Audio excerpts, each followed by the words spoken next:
الحمد لله رب العالمين والعاقبة للمتقين والصلاة والسلام على حبيب رب العالمين نبينا محمد وعلى آله وصحبه أجمعين. بینندگان معزز و مکرم شبکه جهانی وصال حق، السلام علیکم و رحمت الله و برکاته. خدمت شما عزیزان هستم در قسمت 101 برنامه احکام فقهی در پرتو احادیث نبوی. این قسمتی از برنامه ما به ادامه چند قسمتی گذشته در مورد احکام جنازه هست که در قسمت گذشته در مورد احکام غسل میت که حکم غسل میت چه هست و چگونه میت و مرده غسل داده می شود و همچنین غسل دادن یکی از زوجین دیگر را در این احکام را در روشنایی احادیث گهربار رسول اکرم صلی الله علیه و سلم در قسمتی که گذشته خدمت شما بیان کرده بودم. و این قسمتی از برنامه ما در مورد تکفین میت است، کفن دادن میت که میت چگونه کفن داده می شود و همچنین شهید چگونه کفن داده می شود و در مورد اینکه کفن باید چگونه باشد و در کفن باید از غلو و زیاده‌روی در خریدن کفن کار گرفته نشود و کفن باید توسط خوشبو یا عطر خوشبویی زده شود تا که از مرده بوی بدی بیرون نشود. در مورد صفت یا صفت تکفین که تکفین میت چگونه باید باشد، چگونه میت کفن داده شود، احادیث از رسول اکرم صلی الله علیه و سلم ثابت شده است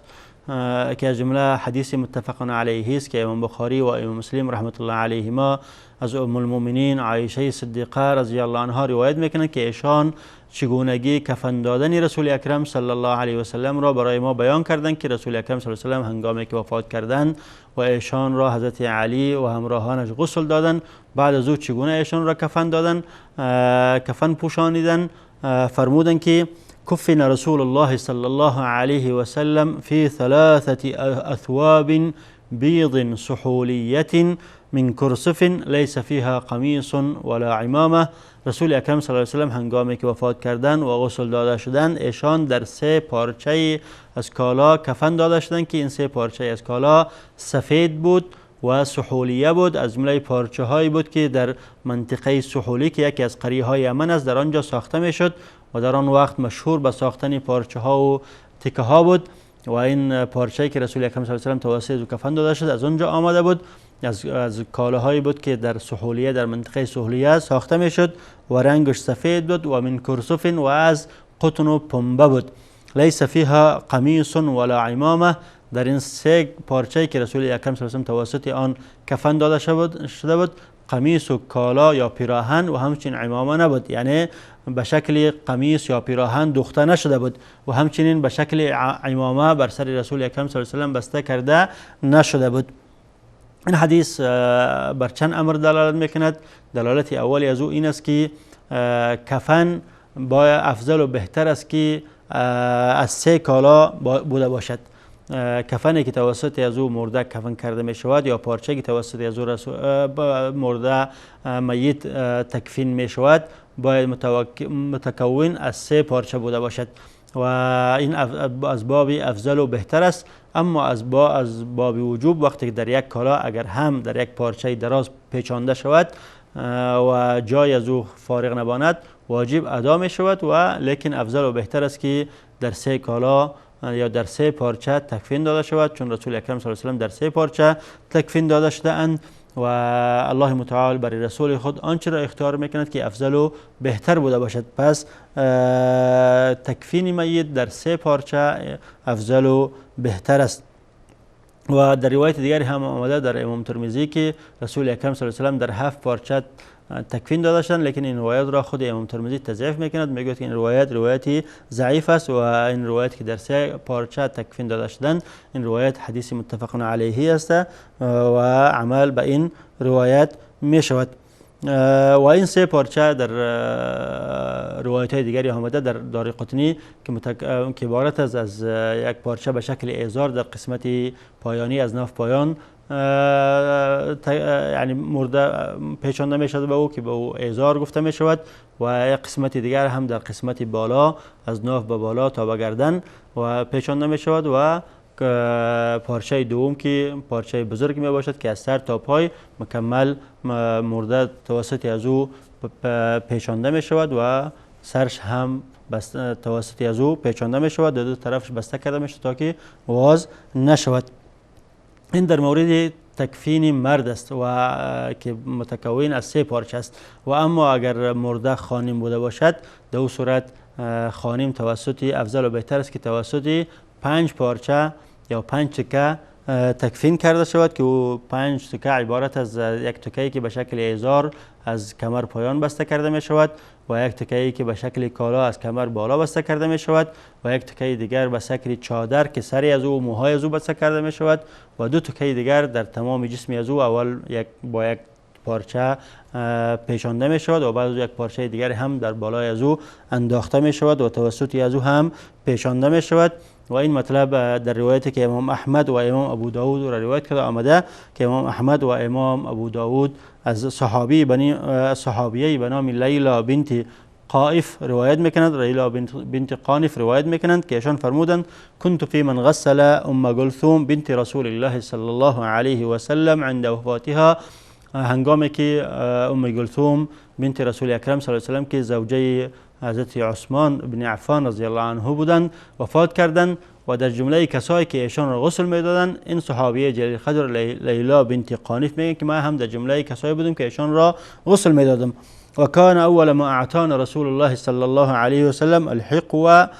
ثم الدرع ثم الخمار ثم الملحفه. میگه که رسول اکرم صلی الله علیه و سلم استاد بود بعد از اینکه ما ایشان را غسل دادیم پارچه هایی که توسط از او ایشان را ما کفن میکردیم یکی رسول اکرم صلی الله علیه و سلم برای ما میداد. اول برای ما ازار را داد، پارچه ای که به شکل ازار از کمر پایان مرده توسط از او پیچانده می شود آن را برای ما داد و بعد از او قمیص را داد که پارچه ای که از ناف به بالا مرده توسط از او پیچانده می شود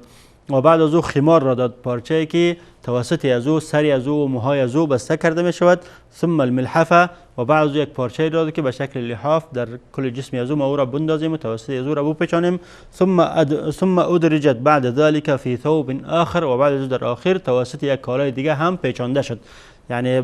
بعد از اینکه با 3 کالا جسم ایشان کفن داده شد 2 کالای دیگر با توسط 2 کالای دیگر ایشان پیچانده شدند. قالت ورسول الله صلی الله علیه و سلم عند الباب معه كفنها يناولنا ثوبا. این صحابیه لیلا بنت قانف میگه که رسول اکرم صلی الله علیه و سلم هنگامی که ما حضرت ام کلثوم را تکفین و تجهیز میکردیم در دروازه استاد بودن و با همراهشان پارچه های کفن موجود بود و یکی برای ما میداد که ما حضرت ام کلثوم را تکفین کنیم. این حکم اولی از احکام این حدیث بود که افضل و بهتر است که مرد در توسط 3 پارچه تکفین کرده شود که یکی ازار و دیگر قمیص و دیگر ملحفه یا که همه جسم از او را در بر بگیرد و افضل و بهتر است که خانم توسط 5 پارچه تکفین کرده شود که یکی ازار و دیگر قمیص و دیگر خمار یا چادر و 2 تا دیگر که همه جسم از او توسط از او پیچانده شود بسته کرده شود. حکم دیگری از احکام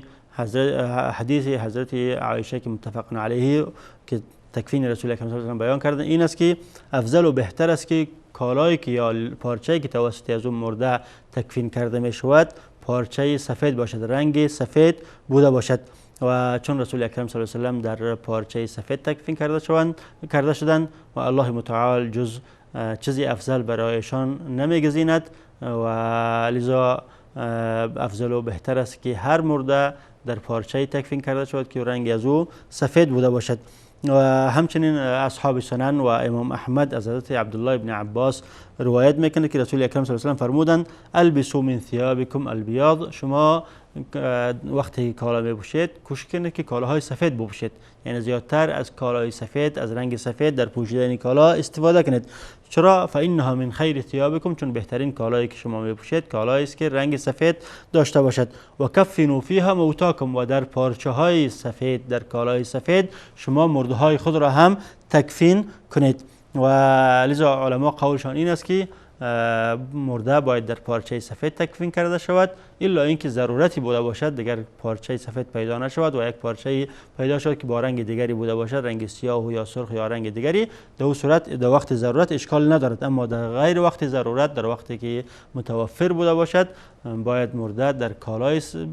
تکفین کرده شود که رنگ از او سفید بوده باشد. و همچنین حکم دیگریش این است که افضل و بهتر است که مرده در کالای در پارچه تکفین کرده شود که او پارچه ساخته شده از قطن و از پنبه بوده باشد، چیزی نرم بوده باشد، تا که جسم مرده یعنی تا که اذیت نبیند، کالای خشن نباشد، کالای باشد که پارچه باشد که از قطن یا از پنبه ساخته شده باشد، چون رسول اکرم صلی الله علیه و سلم در پارچه کفن شدن که سفید بوده و در منطقه ساحلی یمن ساخته شده بوده و از قطن و از پنبه بوده. و همچنین از جمله احکام این حدیث حضرت عایشه این است که وقتی که مرده تکفین کرده می شود، کالایی که به شکل قمیص بر جان از او پیچانده می شود باید به شکل قمیص دوخته نشود، به شکل پیراهن دوخته نشود، بلکه در قسمتی که پیراهن پوشیده می شود فقط یک پارچه با توسط پارچه پیچانده می شود، نه اینکه به شکل قمیص جور کرده شد یا به شکل پیراهن دوخته شود. و همچنین سر میت با عمامه بسته کرده نمی شود، بلکه با لباس آخری همه بدن از او پوت می شود، در جمله سر از او هم است. اما اگر خانم بوده باشد سرش جداگانه با خمار با چادر بسته کرده می شود. و اما اگر کسی با قمیص تکفین می کند در او اشکالی ندارد، یعنی اگر قمیص را خود پیراهن را به شکل از پیراهن به شکل کفن استفاده کند اشکالی ندارد، چون حدیث متفق علیه است که وقتی که عبدالله بن ابی بن سلول که رأس منافقین بود مرد، بچه از او که از جمله صحابه جلیل قدر بود، عبدالله بن ابی سلول نام داشت، او پیش پیغمبر صلی الله علیه و سلم آمد و از پیغمبر صلی الله علیه و سلم خواست که پیراهنش را بدهد تا که توسط پیراهن پدرش را تکفین کند و رسول اکرم صلی الله علیه و سلم پیراهنش را برای عبدالله بن ابی داد و عبدالله بن ابی پدرش که عبدالله بن ابی بن سلول بود او را توسط پیراهن رسول اکرم صلی الله علیه و سلم تکفین کرد. و این دلالت میکند به جواز تکفین به پیراهن، و لیکن افضل و بهتر است که پیراهن نباشد بلکه پارچه هایی باشد که توسط رقم پیراهن دوخته شده نباشد. و واجب این است که وقتی که تکفین می شود باید ساتر و پوشاننده تمام بدن بوده باشد. اما اگر پارچه که توسط از مرده تکفین می شود کوتاه باشد، در او صورت فقط منطقه عورتی از او پوشانده می شود و اگر اضافه کرد طرف سینه و سرش و اگر طرف پایش خالی ماند و توسط برگه های درخت پوت کرده می شود، همچنان که رسول اکرم صلی الله علیه و سلم در روز احد این کار را با حضرت حمزه و با دیگر صحابه‌ای که در غزوه احد شهید شده بودند کردند. و در مورد کفن دادن شهید و همچنین غسل دادن شهید این است رأی جمهور علما، رأی علما اهل سنت این است که شهیدی که در معرکه شهید می شود، در وقت جنگ شهید می شود، او نه تکفین کرده می شود و نه غسل داده می شود، بلکه با کالایی که در جسم از او هست ولو که پر از خون هم باشد با اون کالا پیچانده می شود و بدون غسل دادن در قبر گذاشته می شود. لیکن از جسمشان کالای جنگی مثلا کالای جلدی بوده باشد و یا کالای زره بوده باشد و کالای حدیدی بوده باشد، چیزی که ثقیل بوده باشد، حدید یا جلد، آنها کشیده می شود و در کالای دیگرش ولو که پر از خون باشد پیچانده می شود و بدون غسل دادن در قبر گذاشته می شود. و این مطلب در احادیث متعددی که واقعه غزوه احد را به ما نقل می کند این آمده که رسول اکرم صلی الله علیه و سلم شهدای احد را نه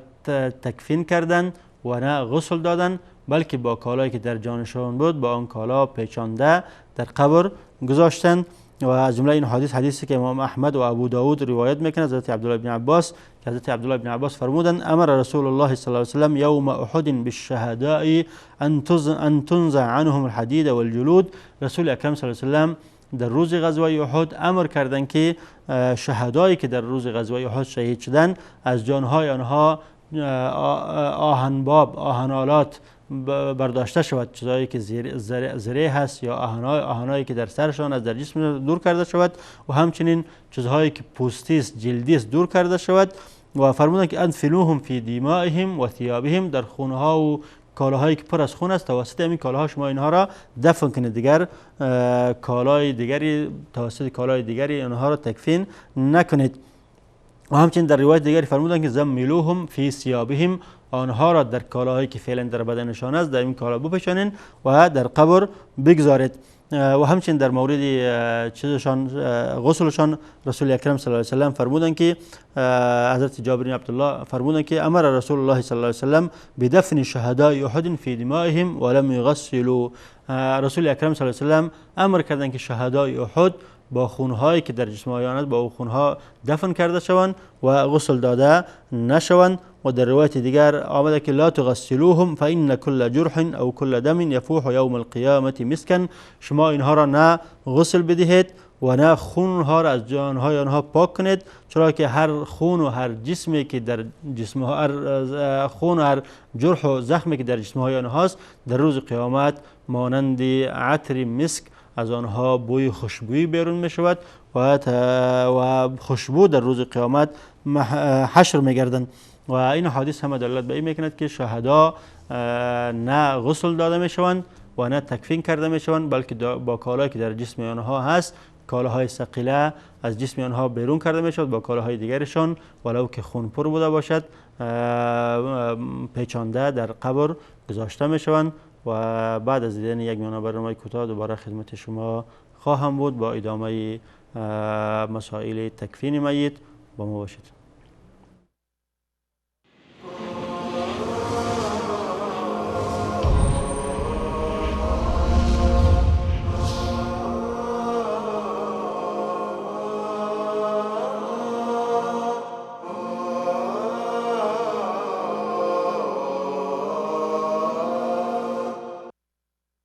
هدي الحبيب يقودني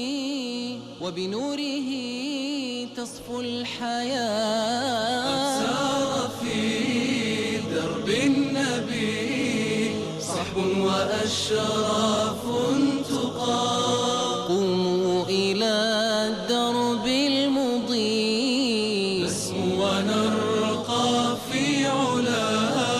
ونعانق العيش الهني، نحيا ونرشف من شذا، نحيا ونرشف من شذا، هدي الحبيب يقود. رسول الله صلی الله علیه و سلم فرمودند هرگاه یکی از شما شخصی را دید که در مال و خلقت بر وی برتری داده شده است به پایین تر از خود بنگرد. قوموا إلى الدرب المضيء نسمو ونرقى في علاها ونعانق العيش الهني، نحيا ونرشف من شذا، نحيا ونرشف من شذا.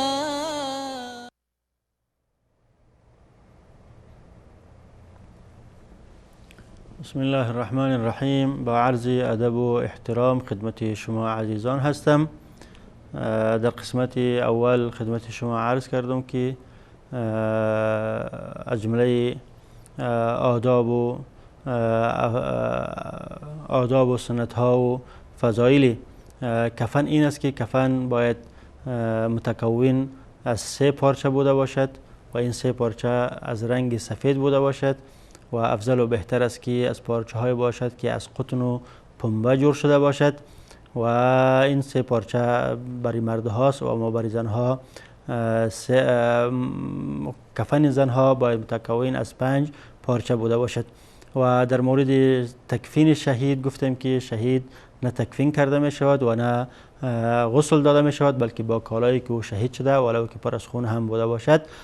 پیچانده و در قبر بدون غسل دادن گذاشته می شود. البته این حکم برای شهید است که در معرکه در جنگ با کفار شهید می شود و اما کسای دیگری هم که در احادیث شهید نامیده شدن مثل کسی که غرق می شود، کسی که در آتش سوزی می سوزد و یا کسی که در درد دل می‌مرد، اینها را هم رسول اکرم صلی الله علیه و سلم شهید نامیدند.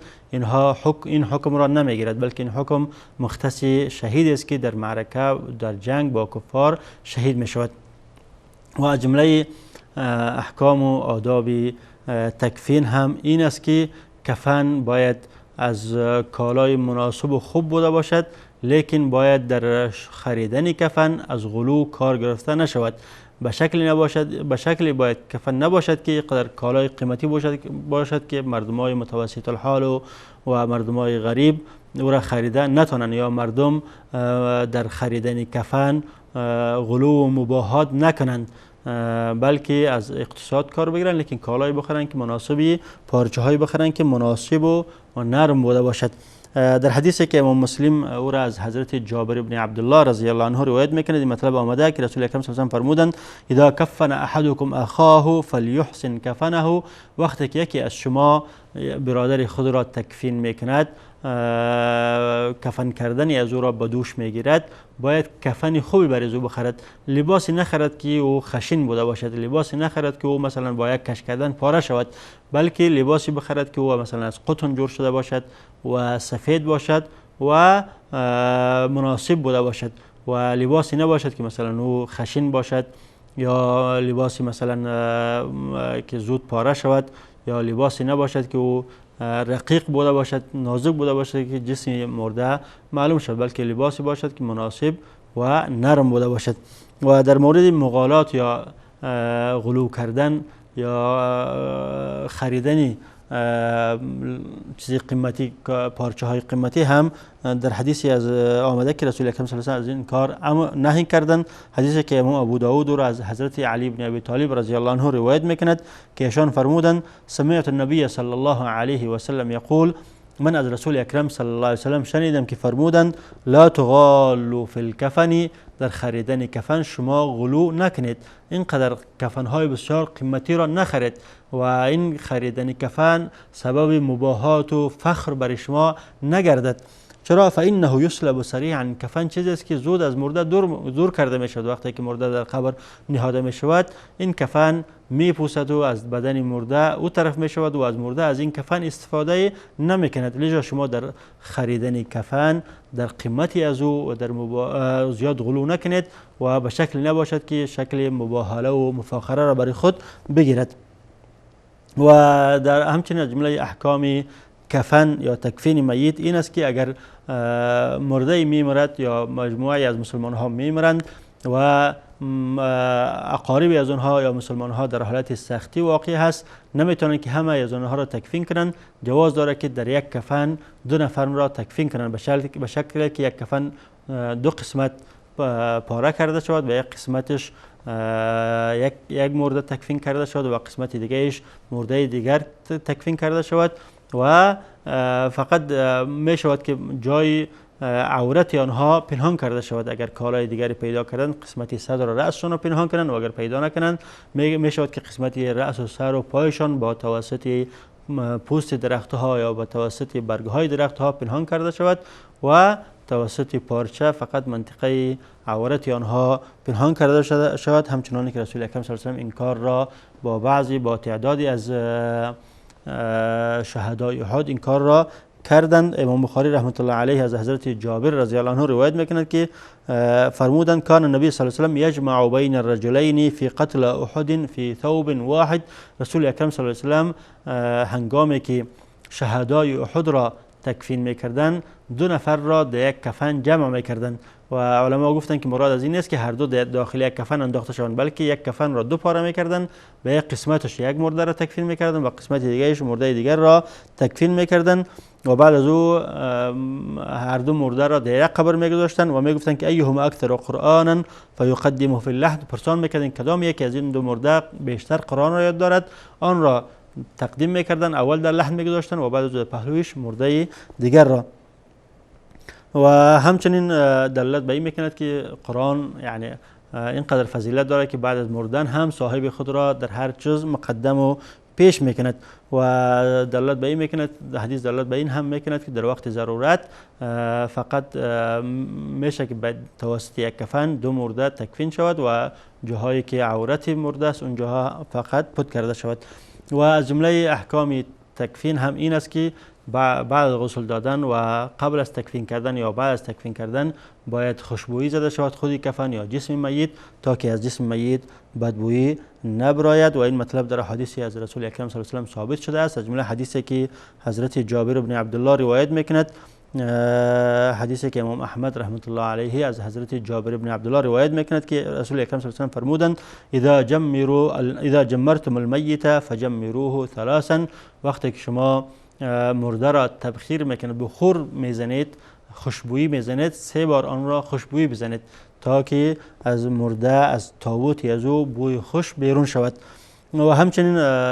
رسول اکرم صلی الله علیه و سلم در مورد شخصی که در عرفات وفات کردند، وقتی که به صحابه کرام هدایت دادند که چگونه ایشان را غسل بدهند و چگونه تکفین کنند، فرمودند که اغسلوه بماء و سدر و کفنوه فی ثوبیه ولا تحنطوه، شما این را با آبی که مخلوط با سدر است غسل بدهید و در همین لباس احرامش را کفن کنید، ولا تحنطوه، و این را حنوط یا خوشبویی نزنید. و این به خاطر ازی بوده که در حالت احرام بوده و دلالت این حدیث این است که کسی که در غیر احرام بوده باشد وفات میکند، سنت و مستحب است که